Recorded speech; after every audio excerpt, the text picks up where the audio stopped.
the search, chase and the sinking of the German battleship Bismarck.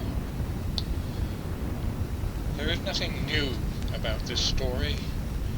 Books have been written about it, films have been made about it, and it is a very well-known story indeed. I can only tell you how it affected us in Force H and what happened to us in those days. It started in the spring of 1941. They were possibly our darkest days. France was overrun. America had not yet come into the war. We were on our own. The Germans had occupied the whole of the coast of Europe, from North Cape right down to the Spanish border. And Spain itself was very pro-German and very anti-British at the time. We knew that Bismarck was just about completed and ready to sail. And Bismarck, at that time, was arguably the most powerful and the largest battleship in the world. And because of her, we had to keep a fleet in readiness at Scapa Flow in the Orkney Islands. It is a fine example of how just one ship, even if she's not used, can tie up several battleships of an opposing navy, a fleet in being. We had to keep them there, not being used, just because we knew the Bismarck was ready to sail. And she broke out on May the 19th of 1941. She sailed in the morning, and in fact one of our agents, one of our cloak and dagger boys, was on the quay in Germany and actually saw her sail. But it was some time before he could get a message through to England telling us about it. And that was on May the 19th. On May the 20th, we had a report from Sweden saying that she had been sighted in the Kattegat together with a convoy of 11 ships with a destroyer screen. This was reported from Sweden, and of course CNC Home Fleet in Scapa Flow was informed of this. This could mean anything. It could be the beginning of a breakout, which we were mostly concerned with, or it could have been just taking a convoy to Norway. But it was very important that we found out. Now, the Commander-in-Chief in the Scapa Flow had at his disposal the cruiser Norfolk, which was on patrol in the Denmark Strait, the cruiser Suffolk, which was refueling in Iceland, but she was also on the Denmark Strait patrol, the cruiser Arethusa, which was on passage to Iceland, the cruiser Hermione, which was just arriving in Scapa Flow. And in Scapa Flow was the Commander-in-Chief, Sir John Tovey, in his battleship King George V, the brand new battleship Prince of Wales, the battlecruiser Hood, which was considered at that time to be our most powerful ship in the Royal Navy, the cruisers Galatea and Aurora, Kenya, Neptune, and 11 destroyers. He also had the Victorious, that's the aircraft carrier Victorious, but she was brand new and was still working up, but was put under Commander-in-Chief's control. Also in the vicinity was HMS Repulse, a battlecruiser, who was in the Clyde and about to escort a important troop convoy.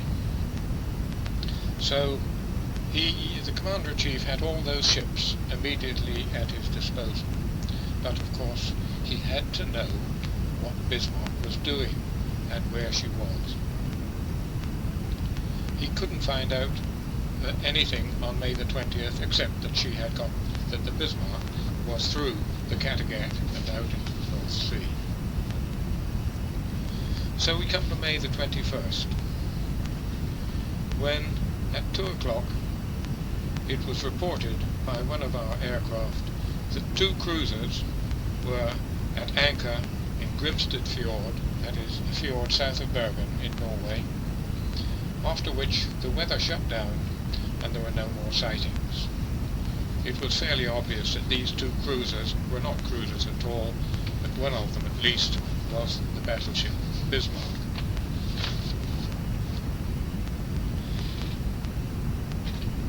So, at 2300 on May the 21st, without any definite news, Commander-in-Chief made his first move. All ships were brought to short notice. Suffolk was told to rejoin Norfolk in the Denmark Strait. The Hood and the Prince of Wales and 6 destroyers sailed from Scapa Flow to a position south of Iceland to cover all the gaps which led to the Atlantic Ocean. Then we come to May the 22nd. It was thick weather all day and no sightings at all, and the Commander-in-Chief was very anxious indeed. But eventually a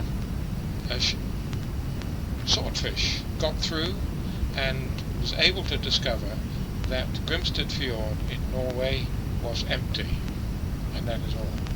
So the Commander-in-Chief knew that the Bismarck had left the fjord and was somewhere at sea, and that's all he knew. This could mean that possibly the force had returned to Germany, having only escorted a convoy to Norway. It could possibly mean a raid on the Faroe Islands or on Iceland itself, which is something which we had half expected. Or it could mean, what to us was the worst of everything, that she was breaking out into the Atlantic to attack our convoys. At 2200, Commander-in-Chief sailed from Scapa, repulsed and victorious, joining off the butt of Lewis. I'll say that again. At 2200, CNC sailed from Scapa Flow, repulsed and victorious, joining off the butt of Lewis. Repulse did not join the important troop convoy which she was supposed to join. Instead, she joined Commander-in-Chief's force. Arethusa sailed from Iceland to join Manchester and Birmingham in the gap between Iceland and the Faroes, and so the trap was set.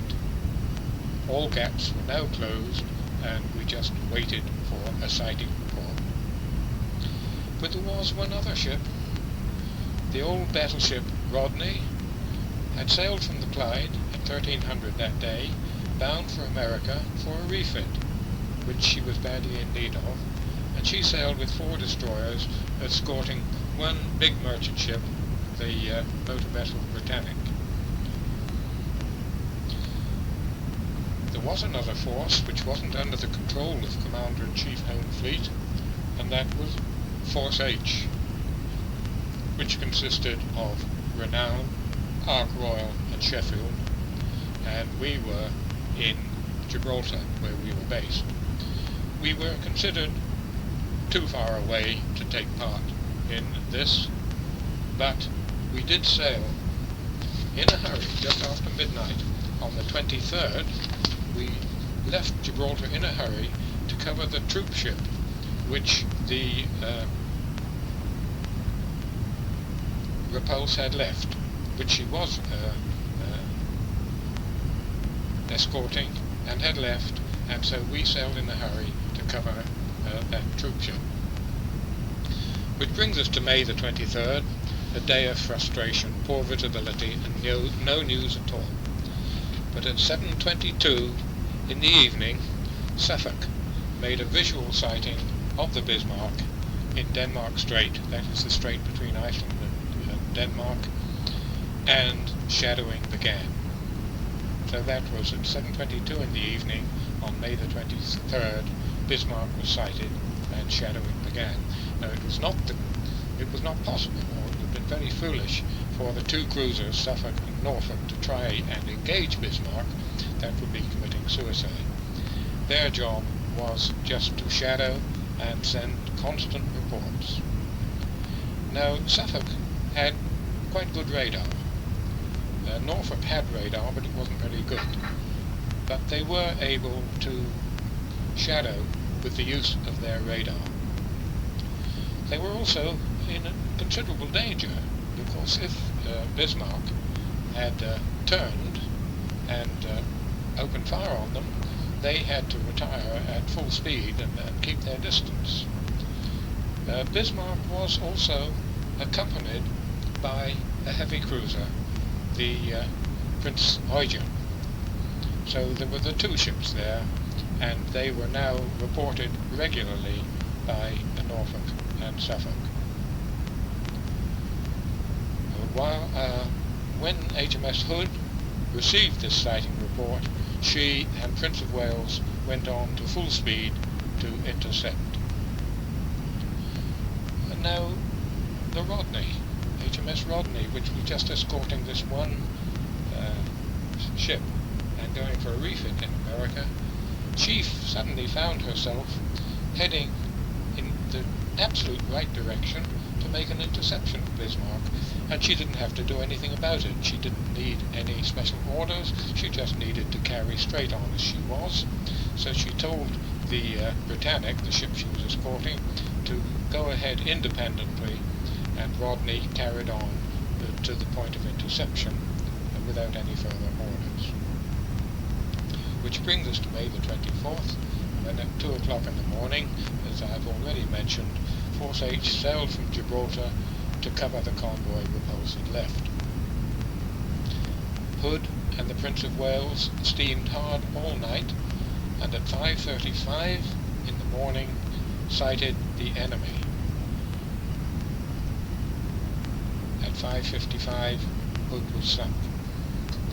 Prince of Wales broke off the engagement and came under the orders of Rear Admiral Wake Walker in Norfolk. This was a great disaster indeed. HMS Hood sunk in 5 minutes. HMS Hood, the Royal Navy's pride, one of the most powerful warships in the world, was sunk in 5 minutes by the Bismarck. How did this come about? Well, it's rather a sad story. They sighted the Bismarck. At that time, the Prince Eugen, the cruiser, was leading HMS Bismarck, who was the second ship in the line. The Hood steamed straight for them at high speed, and of course that must seem to the layman that nothing can go wrong if you steer straight for the enemy with your guns blazing and so on. But if you do that, you are really fighting with one arm behind your back, tied behind your back, because you can only engage the enemy with your forward guns. If you're pointing straight at the enemy, your after guns cannot fire at the enemy because they can't fire on a forward bearing. The only way you can engage all your armament is when you are approximately beam on to your enemy. Then all your guns can bear, and that is the correct or best method of engaging the enemy, more or less broadside on. Well, Hood was broadside on to the Bismarck, and Bismarck was firing all her guns at the Hood, but Hood was only firing her 2 forward turrets as it happened, she was firing at Prince Eugen. She wasn't even engaging Hood at all. So it was a sad story, and Bismarck hit her with about her third salvo. The shells penetrated the magazines. Of course, Hood was only a battle cruiser. She was not a battleship. she had no heavy armour plating, no 14-inch thick armour plating which battleships have, and so she blew up and sank. And of her 1,400 crew, only 3 survived. And that was a great blow indeed. The Prince of Wales was engaging the Bismarck. The Prince of Wales did not engage Prince Eugen, the leading ship. She engaged the Bismarck and, in fact, did score hits on her. Did her no serious damage, but she did hit her below waterline and ruptured one of her fuel tanks, and Bismarck was now leaking fuel. She was not 100% efficient. That did turn out to be quite important. When Hood was sunk, Prince of Wales broke off the engagement and retired out of range of Bismarck. And that left Bismarck and Prince Eugen free to carry on into the Atlantic, which was what they were doing, but still shadowed by Suffolk and Norfolk. The home fleet was still 500 miles away and was racing forward to intercept. Force H, which had sailed in such a hurry from Gibraltar, thinking she was far too far away to be engaged in this, was ordered to leave the troop convoy completely unescorted, which shows how important Admiralty thought this, and was told to steer north. And Admiral Somerville took Force H north to get between France, where Bismarck may possibly have decided to go to get between France and the Bismarck and Prince Eugen. Meanwhile, all the other available forces were brought to bear. As I say, Force H was racing north now from Gibraltar. Rodney left the Britannic and carried on her course. The old battleship Revenge left Halifax. Ramillies, who was escorting a convoy, another old battleship, left her convoy to converge upon Bismarck. The cruiser Edinburgh left her convoy. The cruiser London left her convoy, all coming towards the Bismarck. Of course, the Royal Navy were fighting mad over this terrible disaster of losing the Hood. The cruiser Dorsetshire considered she was far too far to the south to be in on this at all, but she also steered north from south of the Azores to try and get in and catch the Bismarck. Which brings us now to May the 25th, when at 1800 C&C altered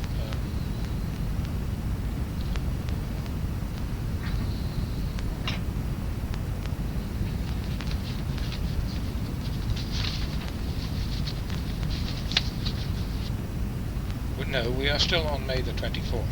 At 1500, C&C ordered Victorious to attack when within 100 miles of the enemy. Victorious was, of course, the aircraft carrier. She was brand new.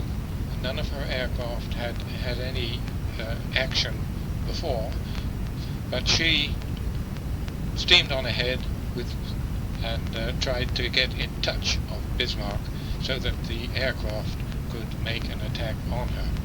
So Victorious left with four cruisers. They flew off at 2200 on May the 24th and arrived at over the enemy at about 11:30 at night. They attacked her. They had to endure very heavy anti-aircraft fire, but they estimated there was one hit. The attack was a bit complicated by a United States patrol vessel, Medoc, who just happened to be around and was just a witness to all this, but of course she didn't take any part in it, because America was not then in the war. They may have obtained one hit, but they didn't damage Bismarck at all. And just about this time, unknown to us, Prince Eugen parted company at 2200 and went her own way independently. So that brings us now to May the 25th. So shadowing continued. We'd lost Hood.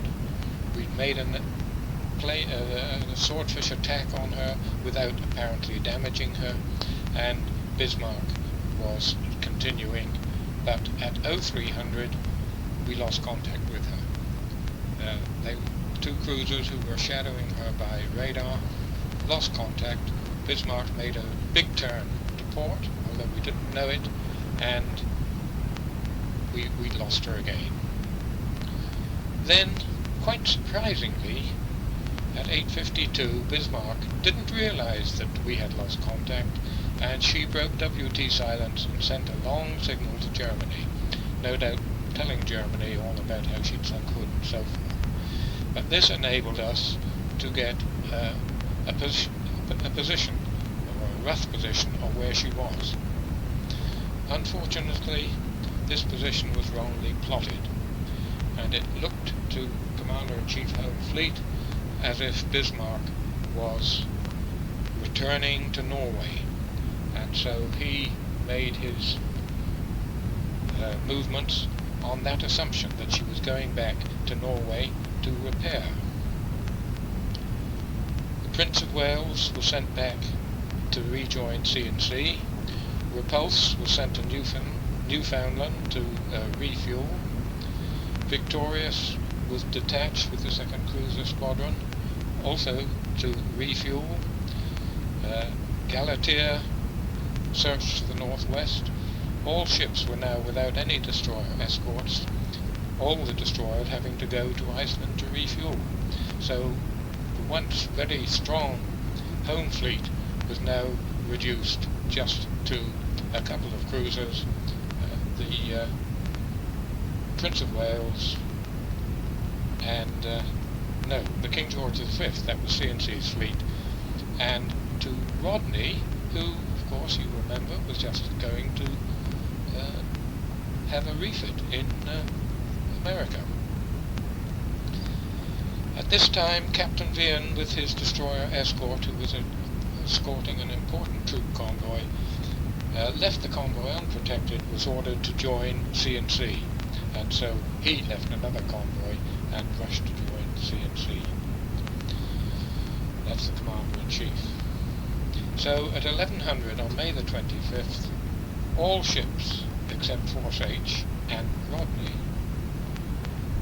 were heading back northeast for the North Sea, and except Norfolk too, who, although he'd been ordered to go back towards the North Sea, assuming that Bismarck was going that way, he was convinced that Bismarck was heading for France, for Brest, or one of the Biscay ports, and he only half obeyed C&C's orders, and half went northeast and half towards the Bay of Biscay, because he had a hunch that that's where the Bismarck was going.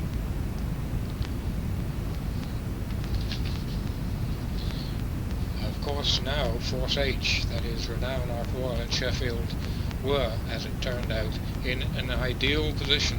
They were the goalkeeper. They were the only force between Bismarck and Brest or Saint-Nazaire, if that's where she was going. They were the only force who could stop her.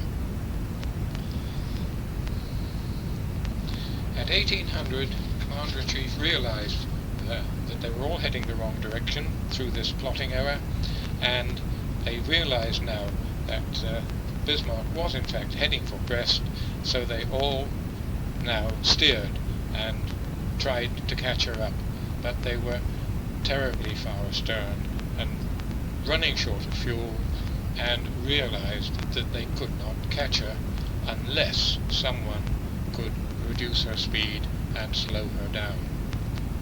And so we come to May the 26th, and this is where Force H, Admiral Somerville, found himself very nicely placed between Bismarck and Brest, but very worried indeed about Scharnhorst and Gneisenau, who were the two German battlecruisers in Brest.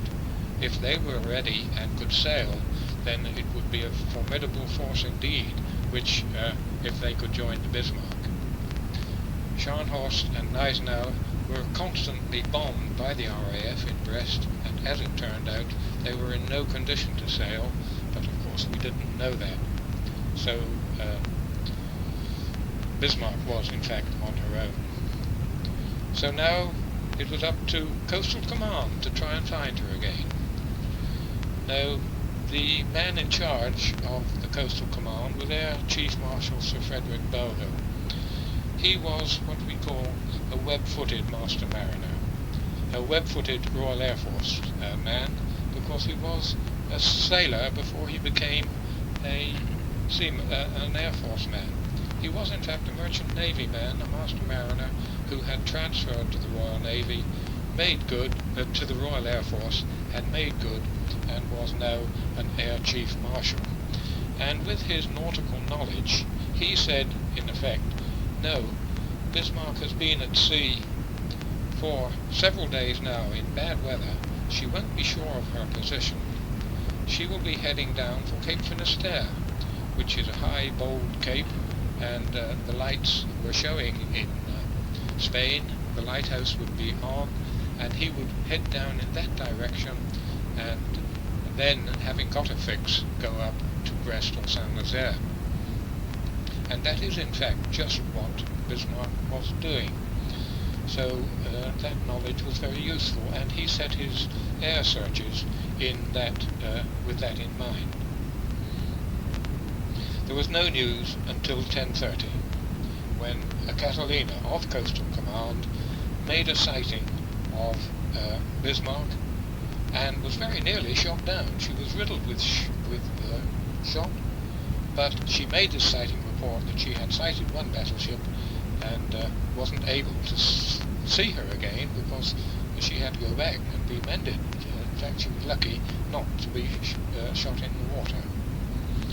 On this sighting report, it's rather interesting, Captain Vian, with his 4 destroyers, without any further orders, headed straight for the Bismarck, made no attempt to join C&C Home Fleet, acting entirely at his own discretion, steered towards this sighting of Bismarck.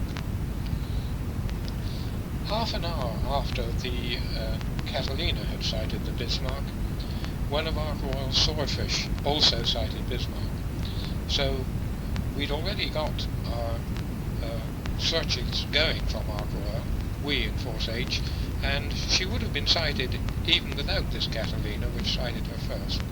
But from the moment the swordfish sighted her, she was never again left alone.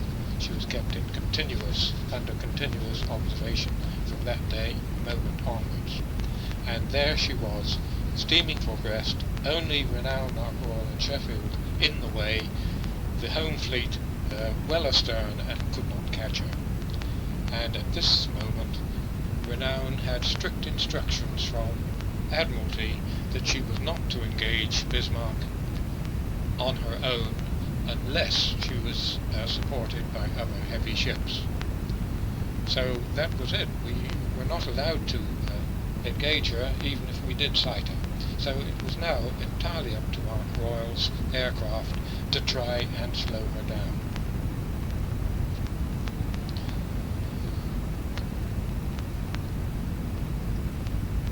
At 13:30, 1:30 in the afternoon, Admiral Somerville detached Sheffield to make a visual sighting of Bismarck and just keep her within visibility range so that we would always know exactly where she was. Also at this time, although quite unknown to Renown, a German submarine sighted Renown and Ark Royal in a beautiful position to be torpedoed, but this submarine was returning to France, having used up all her torpedoes, which was lucky for us because apparently, according to Germans, we were a sitting duck and we could have been torpedoed at leisure, but this submarine had no torpedoes. Well, we sent off a striking force of swordfish armed with torpedoes to try and torpedo the Bismarck. This was at 13:30 on May the 26th.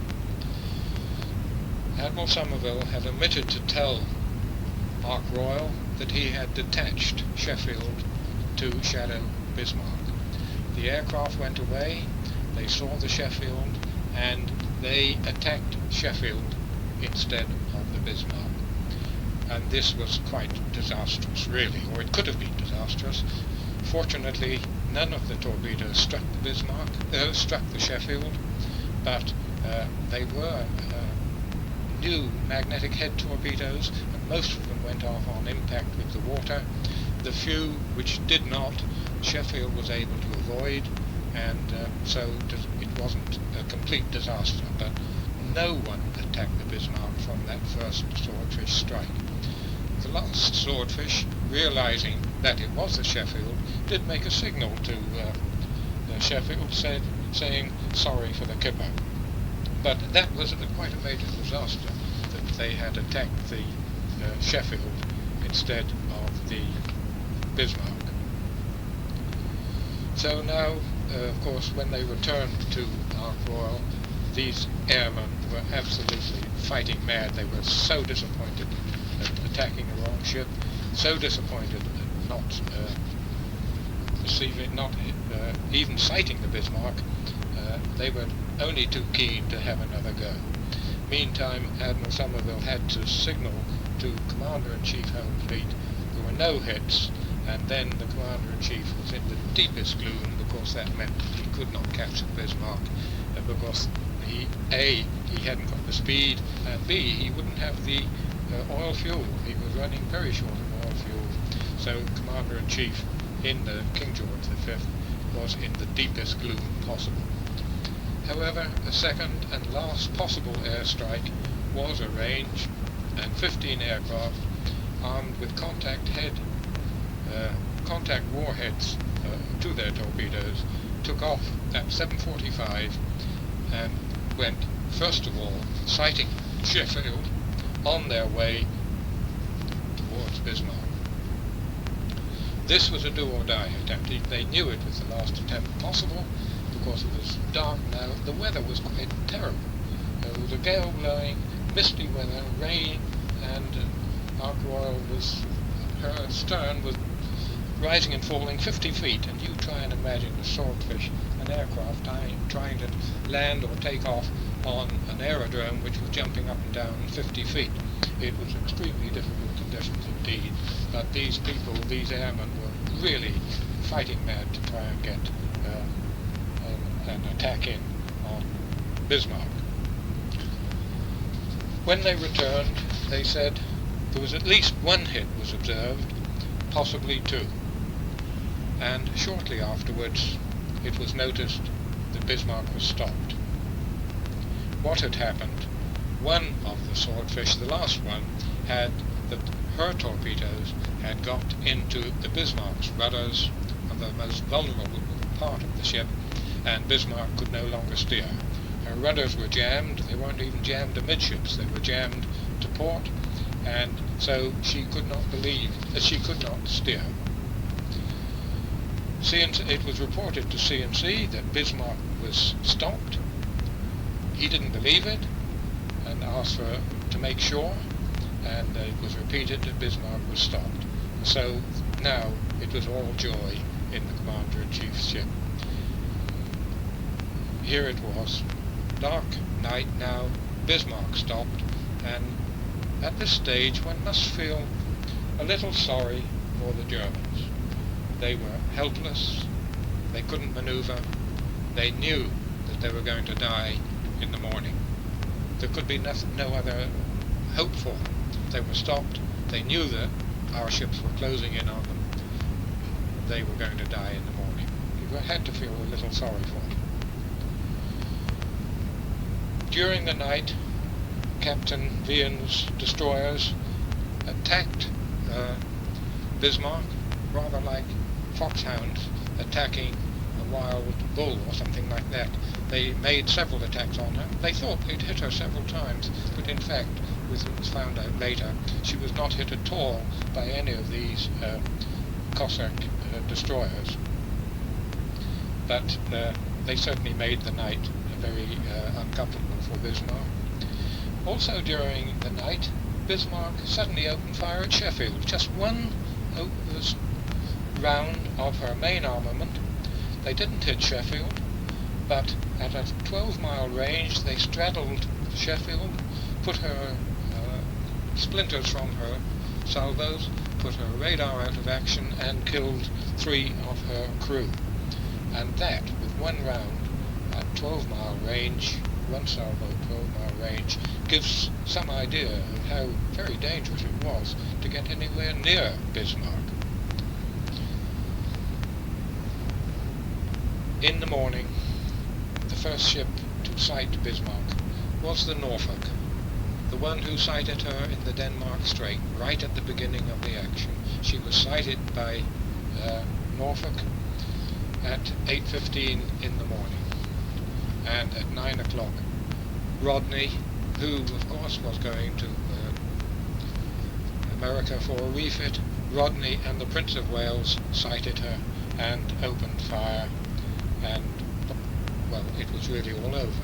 Bismarck replied, but Bismarck did not score any hits at all. I'm quite sure they were demoralized. They knew they hadn't got a chance, they couldn't maneuver, and here were 2 big battleships opening fire on them, and they were just riddled, and the end was going to be quite obvious.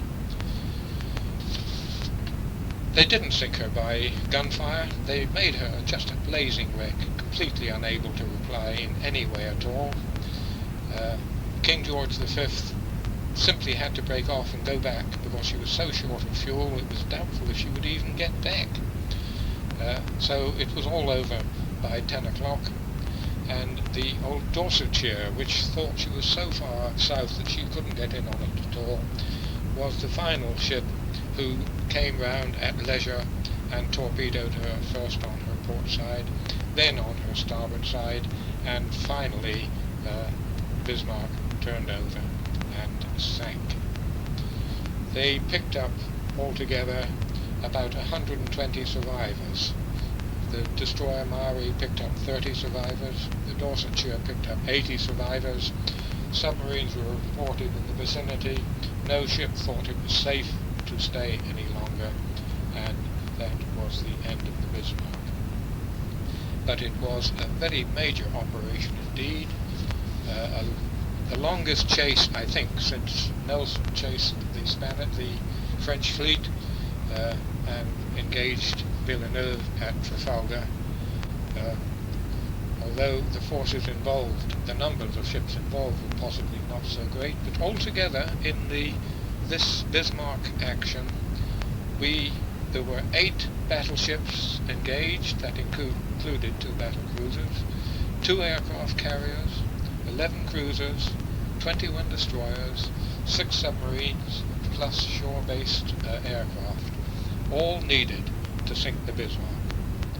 Finally, I will read a message which we received in Renown from the Commander-in-Chief Home Fleet.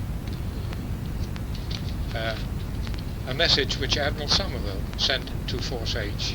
I have it in front of me here. And it is from Force H to Renown, Ark Royal and Sheffield, and it is dated on the 29th of April.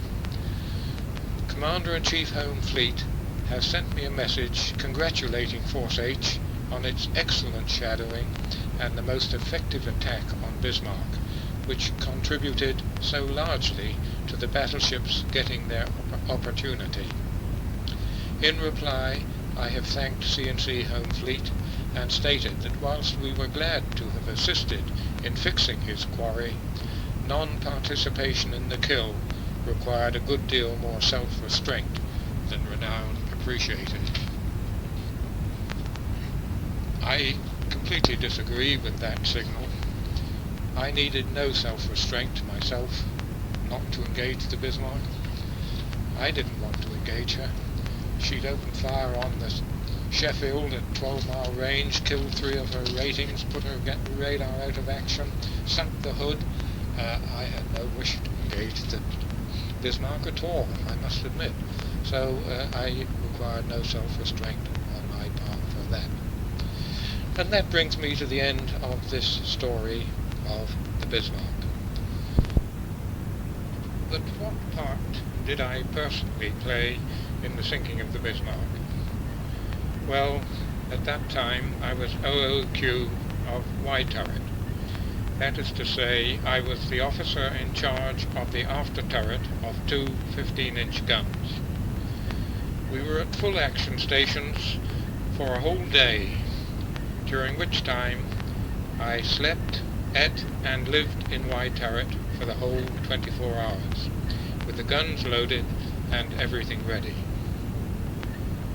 On the morning that Bismarck was sunk, we on Renown heard all the gunfire, but were not requested to join in.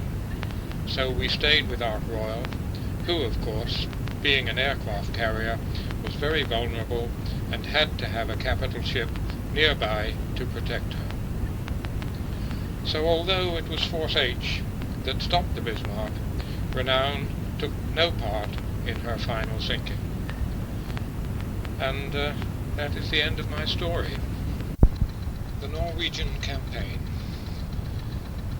After the Graf Spee had scuttled herself off Montevideo, there was no longer any need for Renown and Ark Royal to stay in the South Atlantic. So we returned to the UK. We brought home with us the badly damaged Exeter, whom the Graf Spee had given very rough time in the Battle of the River Plate, and we took her into Devonport. Then we went up to Scharnhorst and we became engaged in the Norwegian Campaign. That unfortunate Norwegian Campaign where everything went wrong and we did far too little, far too late. We were cruising off Narvik, well north of the Antarctic Circle, when we encountered the German battlecruisers Scharnhorst and Gneisenau. It was early in the morning of a very stormy, windy morning with a big sea running and snow squalls coming at odd intervals.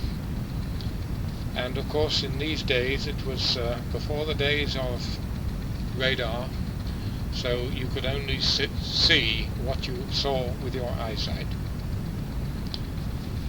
And the first contact we had with the Germans was made by the chief yeoman of signals. He was on the bridge, and in the middle of a dirty snow squall he reported to the captain that he'd sighted a ship. The captain thought it would be HMS Repulse, who we knew was somewhere in the vicinity, but the yeoman said no, it wasn't. So, acting on that sighting, the captain steered to the westward, so that when this ship came in sight again, she would be to the east of us, where it is lighter, because it was early morning, about 4 o'clock in the morning, and we would see her more plainly. We were all at action stations, and my action station was up in the secondary control of the secondary armament, which was a splendid position to be. It was like having a seat in the stalls of any action which was going to take place. Well, as I say, the weather was quite terrible, and we were watching a snow squall which had a very clear edge. One side was thick snow, the other side was clear. When, slowly coming out of the snow squall, we saw the bow of a large ship, and we immediately opened fire. Of course, we were all ready. This was very lucky indeed. It was, as we found out later, the German battlecruiser Gneisenau, and we got off 3 rounds before she was able to reply at all. That is very important. being in such a nice position on the engaged side, I was able to take a very active interest in what happened. I had nothing to do except to take an active interest, because I was secondary control officer. I had nothing to do unless the primary control was knocked out. Then I would have to take over. So I saw this ship, and I saw us. We opened fire immediately. Then I saw her open fire at us. And the first thing I noticed, when you're looking down at big guns which are pointing at you, they don't flash, they glow with an orange glow. And when you see this orange glow, you know there's a lot of rudeness coming your way. Well, we damaged the leading ship, the Gneisenau, quite badly. But the second ship, which came into sight following her, was the battlecruiser Scharnhorst. And while we were engaging the Gneisenau, Scharnhorst was able to have target practice at us because we couldn't engage the two ships together. We damaged Gneisenau quite badly. We damaged her main armament control so that she could no longer fire at us. And immediately we noticed that, the captain ordered shift target right, and we started to engage the Scharnhorst, who up to that moment was not being fired on. Immediately Gneisenau was damaged. The Scharnhorst made smoke across her stern to shield her from our gunfire, and they both turned away and retired at high speed. They used their superior speed and got away from us. It was a long stern chase. We were firing at them for well over an hour, but all the time they were getting farther and farther away. We were heading into the sea, where conditions were quite terrible. The sea was coming right over the forecastle into the guns. Every time we opened the breaches, they got smothered in water. And of course it was better for the Germans because they were firing at us from their stern guns, which were protected from the weather. But in any case, they got away. We got 3 hits from their 11-inch guns. One hit just nicked the funnel and did no damage whatever. The next one went clean through the mast, the tripod mast, and made an 11-inch circular hole clean through the mast. One thing about this hit, it brought down the battle ensign, which was flying at the foremast. Now, the battle ensign is a huge ensign which the naval ships always hoist when they are engaging a surface target. And I must admit, when I saw this huge battle ensign came fluttering down, I got quite scared. I thought, surely we're not surrendering already, we've only just started. But of course we put another battle ensign up as soon as they could get another halyard rigged. The third hit came clean through us. It came in one side of Renown, right through the ship, and passed out the other side, below water, without exploding. Did very little damage. It flooded a compartment which was of no importance, and so these 3 hits didn't really hurt us at all. We had one casualty, our navigating officer on the bridge. He was standing there with the captain, and the captain suddenly said, "Pilot, you're wounded." And the navigating officer said, "No, I'm not." The captain said, "Yes, you are. Look at your foot." And his foot, he was wearing sea boots, was covered in blood, and he promptly fainted. He was taken down to the sick bay, and it was found that he had his middle toe neatly severed, and that was all. That was the only casualty we had on that engagement. Of course, when that mast was hit, it brought the aerials down, and we were out of communication with Admiralty for about 24 hours, and we stopped sending our enemy sighting report in the middle as the aerial came down. And later we found Admiralty were extremely worried indeed. We had reported engaging 2 ships, and then there was silence, and they thought Renown had really bought it. But of course we hadn't, and later on we were able to tell the Renown that we were quite seaworthy still, and no damage, no serious damage done at all. So that was the first time that our guns were fired in anger. What does a young officer feel when he's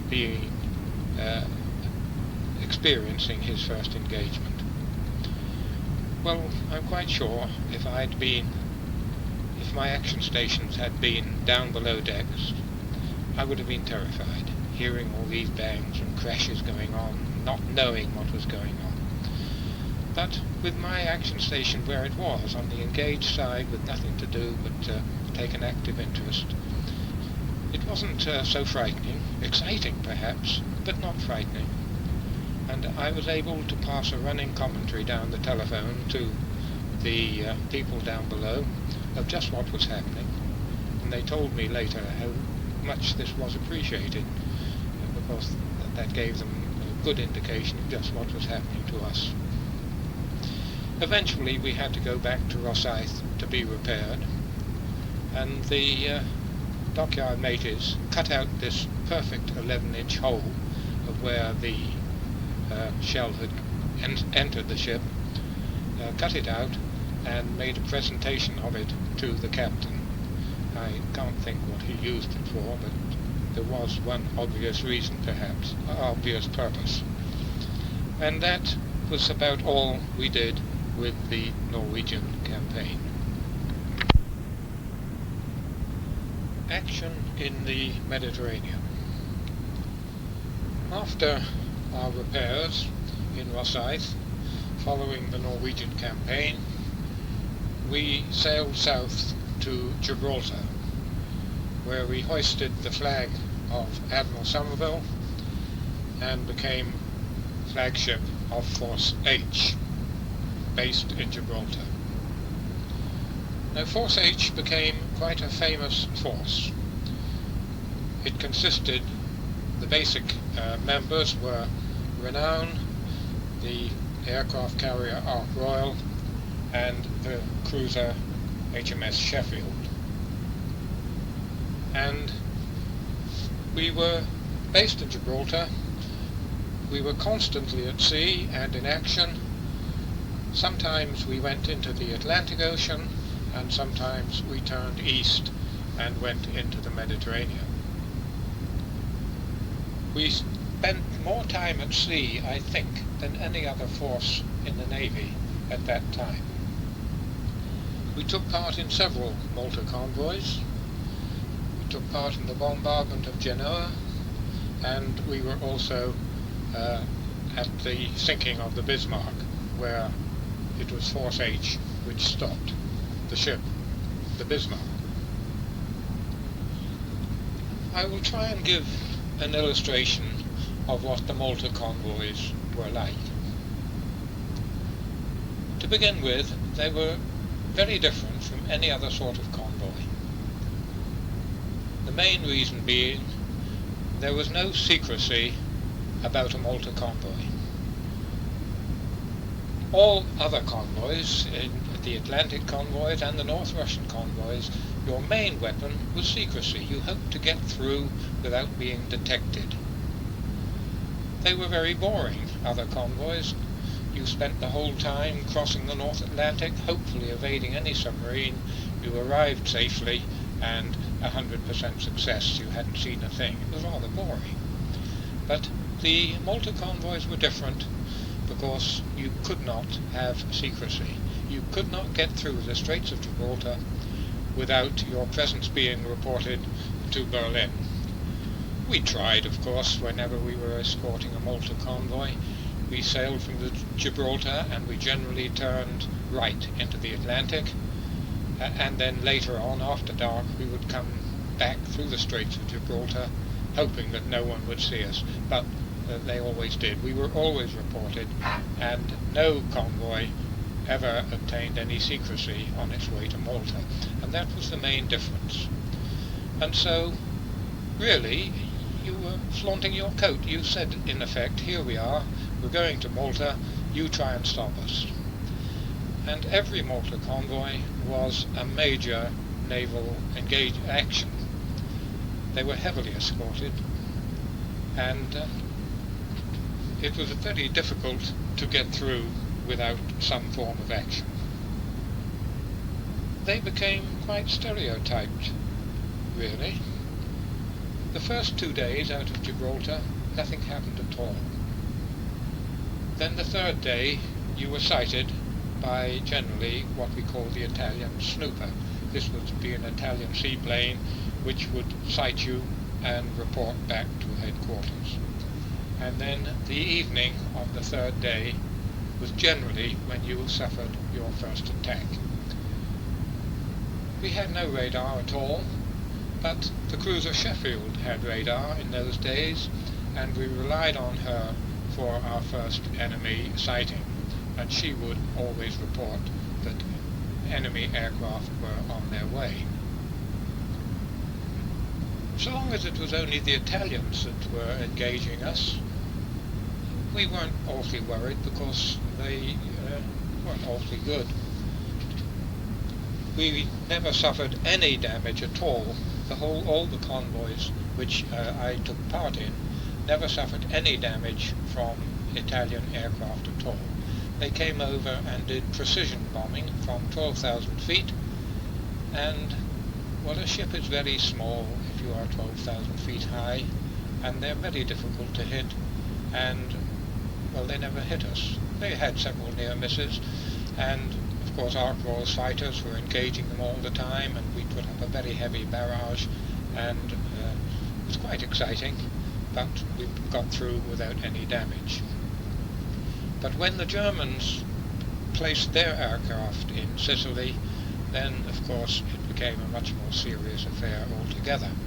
They had dive bombers and carried home their attacks with much greater concentration and determination than the Italians did. Now, I will try and give a word picture of what a Malta convoy looked like when it was expecting or it was under attack. They were always very heavily escorted. A typical escort would be 2 capital ships, that's battleships, 2 carriers. They were supplying the fighter escort, aircraft fighter escort, which was so necessary, 3 or 4 cruisers, and at least 12 escorting destroyers. So it was a very heavy escort for all these Malta convoys. In the centre you had the kernel of the nut, that was the merchant ships. Their job was just to keep steadily on a straight course, not for them the luxury of dashing about all over the ocean at high speed. They just had to keep steady course. They were all quite heavily armed with anti-aircraft armory, but that was their job, to plod steadily on. Then you had a close escort about a mile away of destroyers. They were the anti-submarine escort. And then you had a second line of destroyers about 3 miles away if you were expecting an aircraft attack. And the job of these outer screen of destroyers was to prevent the torpedo bombers, that was the aircraft carrying torpedoes, from dropping their torpedoes without being molested. They had to drop their torpedoes flying very low on a steady course about 2 miles from the convoy, and so we had destroyers out there about 2 to 3 miles out, so that they had some opposition and weren't allowed to drop their torpedoes without some opposition. And then 6 or 7 miles away on visibility range, you had the cruisers. About 4 cruisers, they were known as the eyes of the fleet. They could report anything which we could not see from the convoy itself. Of course, radar was still very rare in those days. And then you had the heavy escort of 2 battleships, always on the port side of the convoy, because that is where the danger would be if the Italian fleet wanted to try and interfere. It was a very imposing sight to see this huge armada going towards Malta. If there was an attack actually in place, the battleships, of course out on the port side of the convoy, they would increase to full speed and what we call snake the line. That was, they were using helm all the time, going zigzagging all the time, so that any torpedoes which came along, or any bombs for that matter, you made a very difficult target. You were on helm the whole time, just zigzagging from side to side, and of course your guns were going the whole time, firing at aircraft which were quite thick at times, both Italian and German aircraft. On one occasion we did engage the Italian fleet. It was known as the Battle of Cape Spartivento, but it wasn't really much of a battle, because the Italians just turned away and ran, and they had superior speed to us. But I often think, for the people on the merchant ships, it must have been a very thrilling sight to see this huge escort, and then to see the battleships hoist their battle ensigns, which they always did, and then peel off to port at full speed to intercept the Italian fleet. We did engage them at extreme range, but as soon as they sighted us, they just turned tail and ran away. And so after we found we couldn't catch them, we returned to the convoy, which of course was our prime duty to escort it and make sure that no one else interfered, and we gave them as much protection as we could. The battleships and the aircraft carriers always left the convoy at dusk off Cape Bon, which is the northeast corner of Tunisia, because after that you were in the Sicilian Narrows, and the battleships couldn't do anything there at all. They had presumably frightened off the Italian fleet by then, and that night, which was the most dangerous night of the convoy, the cruisers and destroyers and the merchant ships went through the Narrows, and the following morning they should have been under cover of aircraft from Malta itself, who would come out and protect them. So we on Renown always turned back with Ark Royal and any other capital ships which happened to be there at Cape Bon, and returned to Malta. I remember very well on one occasion, after the convoy had left, returning to Malta on a dark night, perfect Mediterranean night, and there was Ark Royal astern of us and Sheffield astern of her, just the 3 of us, with a destroyer escort returning to Gibraltar. And it was in the middle watch, about 3 o'clock in the morning, everyone feeling a little sleepy, I suppose, when suddenly the destroyer on our starboard beam, it was the destroyer called the Nestor, signalled full brilliancy Aldous lamp TS, that is a long and 3 shorts. Immediately the signalman shouted, "Torpedo starboard," and immediately I was the junior officer of the watch. I shouted down a voice pipe, "Hard a port." The senior officer of the watch shouted down another voice pipe, "Full ahead," lifted his head and said, "2 short blasts." Now those things took just a matter of a few seconds only. Hard a port, full ahead, 2 short blasts.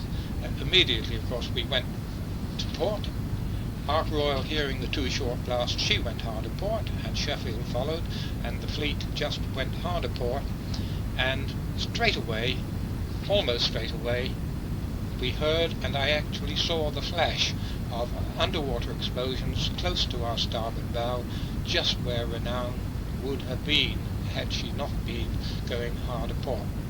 And astern of us, in the gap between us and Ark Royal, further explosions just where Ark Royal would have been if she was not going hard a port. The captain came dashing up onto the bridge from his sleeping cabin where he had been, saying, "What's all this about?" But it was all over. It was just one of those rare occasions when everything went absolutely perfectly. Because usually in wartime nothing goes perfectly, you just go from one thing to another and nothing goes quite right. But I remember that little occasion where everything happened just as it should do. And the destroyer Nestor went up the torpedo tracks and attacked the submarine. It would be nice if I could say she sank the submarine, but I don't think she did. But she certainly attacked the submarine. There was no damage at all to Force H, and we got back on our course and went on to Gibraltar. One thing I have never understood is why the torpedoes exploded, why they did. Because they didn't hit anything. They may have exploded because they were at the end of their run, and some torpedoes are set to explode if they haven't hit anything by the end of their run. Or perhaps there was some sort of proximity fuse. They exploded on nearest approach to the object. I don't know.